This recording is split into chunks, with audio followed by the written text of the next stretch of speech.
We're out there in the business of taking risk. We're out there in the business of trying to push, the whole economy forward. So like that aspect I love. I wouldn't change any of that. I mean, we're out there trying to give money to people who want to make everyone's lives better. And I wouldn't change anything about that. And that's what I'm trying to do day in and day out.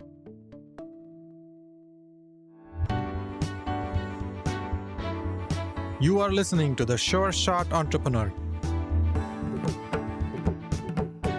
a podcast for founders with ambitious ideas. Venture capital investors and other early believers tell you relatable, insightful, and authentic stories to help you realize your vision. Welcome to The Sure Shot Entrepreneur. I'm your host, Gopi Rangan. My guest today is Aaron Webster. Aaron is the managing director at Cameron Ventures. We're going to talk to him about his firm, what he likes to invest in, what kind of sectors and what stages does he like to invest in, what excites him when he meets founders, and why does he say no sometimes. We're going to talk to him about all of this, but let's start with him and his journey first. Aaron, welcome to the Sure Shot Entrepreneur. Yeah, thanks for having me, Gopi. Let's start with your journey, where you grew up. You are an Oklahoma boy. You grew up in Oklahoma. You've lived there. You've worked there for many years, many decades, and you're still there. There are not many VCs in Oklahoma, and you're one of the few VCs who have successfully launched and built a venture capital firm. Well, I'm really excited to ask you a lot of questions, but let's start with Oklahoma. Where did you grow up? How did you eventually end up starting a venture capital firm? Yeah, you're correct. I've spent most of my life in Oklahoma, had dreams and aspirations of going to other parts of the countries, but the older I get, the more I realize how great it is here. Actually, when I got this venture role, I spent a ton of time traveling across the country. The more places I go, I realize how great this place is. So yeah, I've been in the Oklahoma market for a long time. There aren't very many VCs here. There's a handful of us. We don't do a ton of our deals here. I tell people all the time, I was like, I want to do more here. And I'm actively helping, trying to build the ecosystem here. And we get involved with a lot of things here. But at Cameron Ventures, we're doing a lot of our deals across the country and internationally as well. You spent many years at American Fidelity and then eventually switched from that part of the world operating businesses and then switched to the investing side. Walk me through that journey. How did that experience help you become a successful venture capital investor? Well, yeah, my journey in American Fidelity was I started out as a developer. So I tell people we were writing InsurTech code before InsurTech was a word.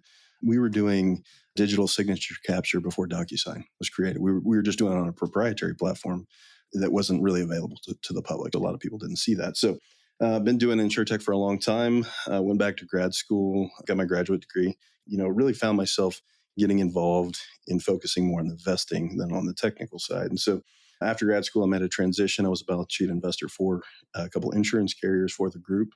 Spent several years doing that, doing corporate credit. So I have a little bit of different background than a lot of your traditional venture investors. And so spent several years doing that, building models, using my technology skills in the credit space, and then got the opportunity about 6 years ago to start Cameron Ventures. We've been investing off the balance sheet within the group since the late 90s, but we wanted to formalize the process and really put a program around it. So whenever I was brought in, I put a brand on it, and then we put a program together to start deploying capital. So that's what we've been doing for the past half decade.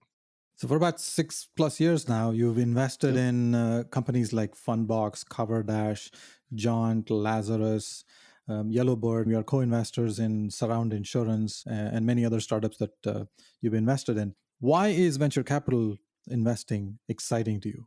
What do you enjoy the most about this? Well, when I first got into the venture realm, it was like in the role of a founder. So I went to college back in the late 90s. I got exposure to the dot-com days, right? The advent of the internet. And so that's when I really started understanding what the founder journey was about. So I got an early taste of that while I was in school. We were hustling around the student union at the University of Oklahoma. We were gathering some of the first email addresses out there, right? Some of the first marketing campaigns. So I really kind of caught the bug there and really liked the strategic nature of working and building a company and then wearing multiple hats within the organization. So I actually was in the startup realm before I went to the corporate world. And I spent several years in the corporate world, and then I found my way back with the kind of a blend of my finance and technology skills. The opportunity opened up to get into VC. I see that very early in your life, you try to bring new innovative things, even when you were in the corporate world, like the digital signature and the email marketing campaigns and those kind of things. But when you switch to the venture side, you don't get to do a lot of things. You get to invest, you get to meet a lot of founders, now hear stories. It's a very different type of work. Was that a big transition? I mean, like whenever I was in that credit role, whenever I was in the bond markets, I was covering upwards of like 130, 150 names at a time. So I always had to track a bunch of different companies, and I feel like that kind of exposure and experience is a lot of what you do, especially as the managing director, the managing partner of a firm. You're always having to get involved and bounce around to different businesses and understand what's going on with that company at that time and making decisions on that. I think it was a very natural transition for me from a portfolio management kind of position. And I don't have a problem not getting deep into the companies. We work with founders the way that they want to be worked with. We try to inject ourselves in the best way to help them. And so I don't see a problem with that at all. Like when I deal with our portfolio companies, I think about like they're our children almost. And it's kind of sappy to say, but that's really the way that I like to interact with our founders. And, they're kind of all like very, very personal to me whenever we get involved with them. I see that the years in corporate helped you prepare for this buy side role, on venture capital. When you see hundreds of companies, when you track them and you watch their journey, and you form opinions on which ones are likely to break out and become successful, and which ones to avoid or perhaps learn from their experiences. And now you're bringing all those lessons back into your current role in the venture capital persona that you're occupying today. I want to ask a lot about Cameron Venture Investments, but before we go there, there's a connection with American Fidelity, and that's a significant advantage to you that most other VCs do not have. So you're able to help the founders connect with the operating businesses when it's appropriate for them. Can you talk a little bit about that? Yes. Within the Cameron Group, we actually interact with multiple financial service companies. So it's not just American Fidelity. We have 7 other operating companies that are part of the group. So we have a few carriers, we have a few brokers, some on the life and health side, some on the commercial side. We have a bank that we own in the group. And then we also have a PEO as part of the group. And so whenever we engage with a company or we're looking at a deal and we want to like due diligence on it, we have this built-in advantage where we can actually go to that operating company with the founder's permission and doing it appropriately. We can actually interact with that operating company and interact with their leadership, basically be a smart money investor or have an inside edge around the specific theme that we're focusing on, because we have operators that are actually dealing with that. They're going to be the customers to some of these companies that we're looking at. And so we've done a few of them today. We set up that conversation and we really dig in on what's being built. Hopefully that makes us better investors where we know the fundamental issue that we're investing in. How does it help you, or more importantly, how does it help the founders? One of the main value adds that we tell the founders before we sign a check or cut a check to them is that we can try to bring a first customer, or we can bring an early customer, or we can bring a thought partner. We never promise that an operating company is going to work with them. We're very open about that, but we say we bring that potential, but we're looking for those options out there to potentially bring in an early customer to them, or at least have a thought partner along the way. It's helpful for startups to brainstorm to figure out what is strategically important for the industry. And talking to a leader, talking to someone who's operating at scale to understand what problems are worth solving is incredibly valuable for founders. So they can actually build the product that the customers want to buy instead of building in vacuum on their own. That's a Yeah. major value add. Yeah, it also helps in our sourcing quite a bit. So we're able to get to a no pretty quick, I think. We're trying to do it to help the founders, right? And give advice back out to the founders. One thing that I didn't realize whenever I got in this role is how often I'd say no. I say no all the time. Whenever you're different styles of investing, and when you're in the public markets, you're doing it differently. But whenever you're taking pitches all the time, all day long, it is tough. It is tough to say no all the time. Whenever I mentor some accelerators, I tell founders in the presentation, look for that fit with the investor, right? Look for the person that wants to solve that problem with you, because they don't want to say no to you. They're probably previous founders as well. They know what it's like to, raise that money. That's just part of the journey. But at the same time, we have to do it all day long. And so just know that on the investing side of the table, we don't want to have to deal with it, but it's part of the process. So. For a founder, the best answer is yes. But the second best answer is a quick no versus a slow no, or a maybe that eventually drags on and not converts to a yes or no. That's torturous for founders. What's torturous on the investing side is deals that you want to do, but you know you can't do them all. You see a great idea and you're like, oh, but I got two or three other ones that are just right in front of it. That's tough on the investing side as well, right? I've kind of sat in that chair a little bit. I want to try to explore as many good ideas as I can. So How many investments do you close in an average year? we don't do very many. We're a single LP fund. So we do like 4 to 6 is what I tell everybody our target is. That's new investments. That doesn't include follow-ons. So we've done about 26 total right now. We don't do a lot. And so that's another reason why we say no quite a bit. What stage do you like to invest in? I know that you prefer seed to Series A, but can you define that even more deeply? Yeah, our core focus is seed to Series A. The checks we want to write are at the seed stage and then do a follow-on at the Series A. We have invested as late as Series C. We don't like to do that. That's definitely the exception. We've done a couple later stage deals, but for the most part, we want to try to find a company at its earliest institutional round, something that shows like early product market fit, early commercialization, and help them with that idea in a space that we know, right? Most of the founders that we run across don't even know spaces that we focus on. We focus on a lot of employee benefits. We focus on a lot of B2B, a lot of B2B2C, and professional services space. What we found out, especially like in the first wave of InsurTech 1.0 or InsurTech 2.0, is a lot of the founders are focusing on a lot of these B2C opportunities. They're focused on insurance distribution plays. And it's funny now, a lot of the investors in the InsurTech realm are starting to move towards us and towards our space in the B2B where we kind of specialize in. What does seed stage mean for you? How do you define it? Like, can you talk about size of the company, revenue, product? Like, do they need to have some traction? Like, what do you like to see? What's too early? And I understand that Series C is kind of too late for you, but what is too early? I mean, post revenue is good for us. I want to start seeing some good customers start coming through the funnel. I want to see a good pipeline being built up, having good conversations. So it's really that early commercialization piece that we're really looking for. And I find myself really attracted to deals that are in these themes that we know and we love. Or somebody comes in and they come up with a solution around some old, like archaic process where they can actually digitize it. And the space really needs attention. And we hadn't really thought about it. We're like, oh man, that's great. And those are usually the best opportunities to go pursue. Now, let's talk about sectors. So you focus on InsurTech quite Yep. heavily and FinTech and some enterprise technology as well. Within those sectors, what kind of trends are exciting for you? Now, you already talked about InsurTech 1.0 and where we are with 2.0. There's more infrastructure focus and less on distribution and those kind of things. Can you talk about what kind of themes are very interesting to you today? To me, it's all about moving data appropriately. You look at this artificial intelligence wave, everybody talking about what makes those models successful. It's the classic age-old issue of having good data to train on, having good data available to you. And so those are the things that excite me, data infrastructure in the insurance space.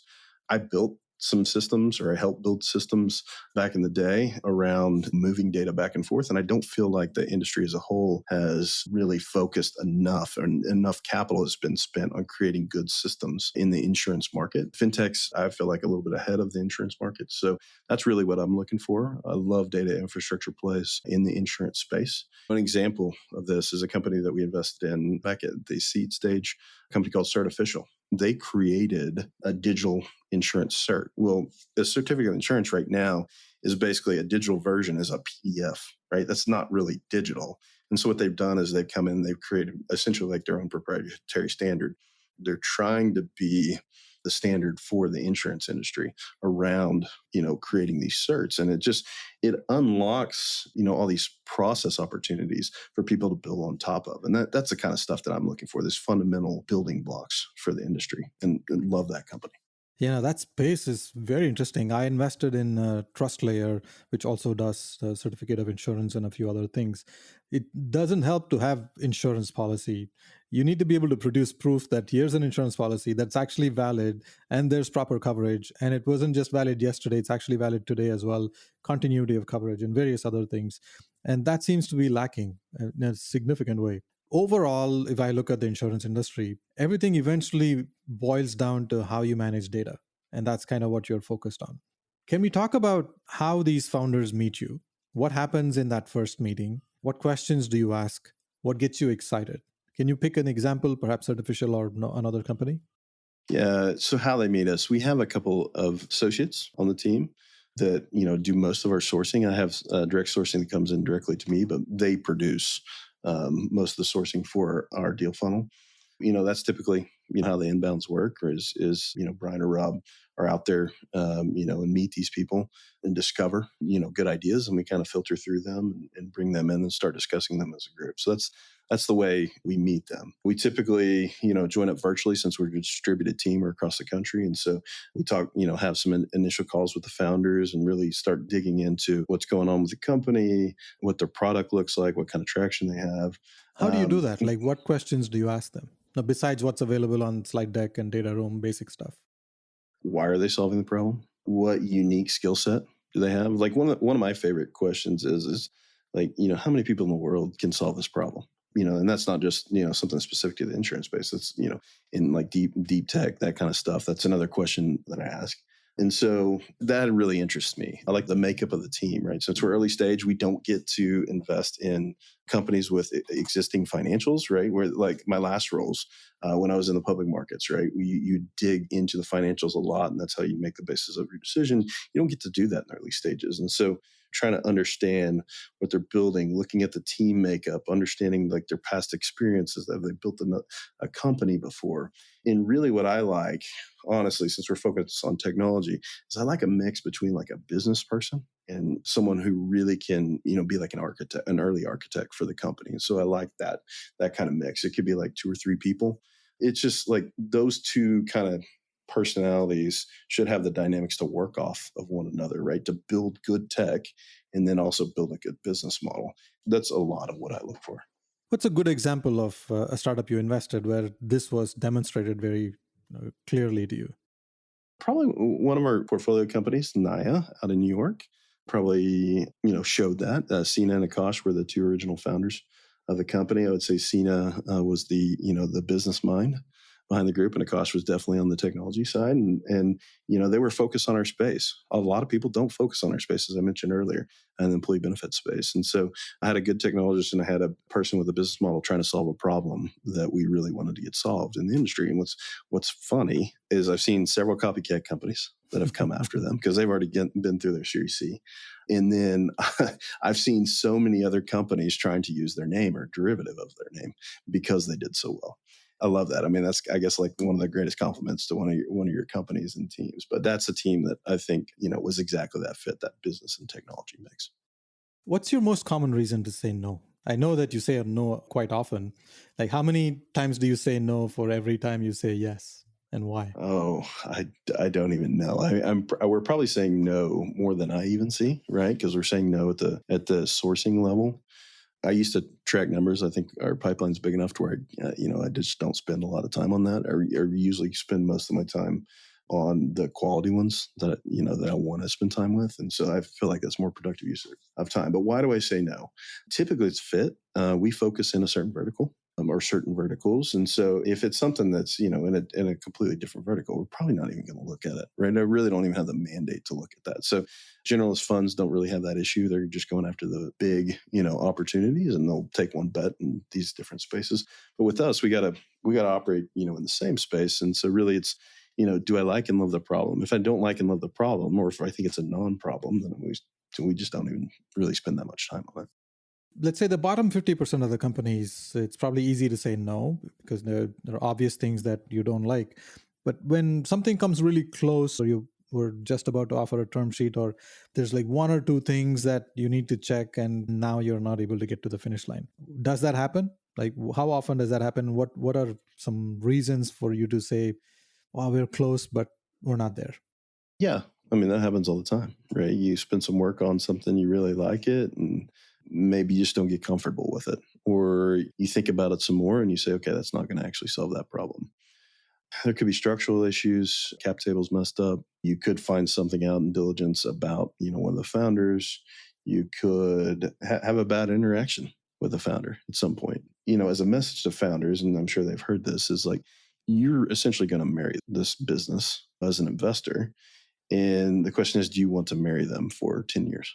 And that's really what I focus in on. I really look for character. I feel like I've got some founders with just some great character. Part of your diligence is trying to understand like how this person is going to react over the course of the company.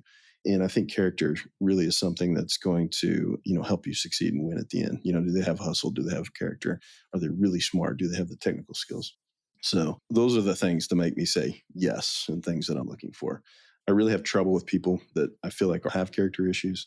And I've brought that up in conversations. I will tell you an example. I actually mentored a person, an accelerator program over the course of like 6 months or so, almost did a deal with them, verbal agreement on terms. And right before they did this, they were going to their initial close. They came back to me and they said, "Hey, we can't honor this." I'm like, "We agreed to this. I was your mentor." That to me is a very character flaw issue and something absolutely that we're not going to enter into for a period of 10 years. Reasons to say no just kind of manifest themselves over time. And it just, if it feels right, it feels right. And if it doesn't, it doesn't.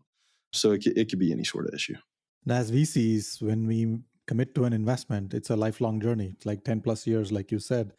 Although we see many good companies, we can't say yes to all of them. We just don't have the bandwidth to do that many investments. We are only limited to in your case, like 4 to 6 companies per year. That commitment, because it's such a long-term commitment, a lot of things need to feel right. And sometimes these character things are so important that if you detect it early, it saves you and the founder a lot of heartburn in the long term. Oh, absolutely. Yeah, I'm sure the company's doing great. I still see them out there. We've got plenty of other things to worry about, right? Than to have to worry about, some sort of nuance like that. What is your advice to founders today in the current market where things have changed? Now, we went through COVID and then we went through this hype cycle, and that's all settled. Insurance 1.0 is now fully played out. Insurance 2.0 has now become real. Things have cooled off also in the insurance industry, in InsurTech. Not as many investments are happening in this space. In this market, what is your advice to founders when they come to meet you? How can they be prepared to have a productive conversation? I would just say be realistic about valuation. If you get a founder coming to you with a deal that's way out of market, that tells you something. They really haven't done their homework or they don't know how to raise money. They probably haven't created a company before. So it's pretty telling when that kind of thing happens. So I would say know your market, know what deals have gotten done. And sometimes that's hard as a first time founder. You don't understand where to go. So that's one thing. Be realistic on price. It is a new world. Or it is a normal world again. Some things are heating up, but it feels like it's much more realistic these days. So really just focus in on your problem solution statement. Focus in on why your team's the best. Focus in on how you're going to move fast, how you're going to grow fast, how you're going to scale.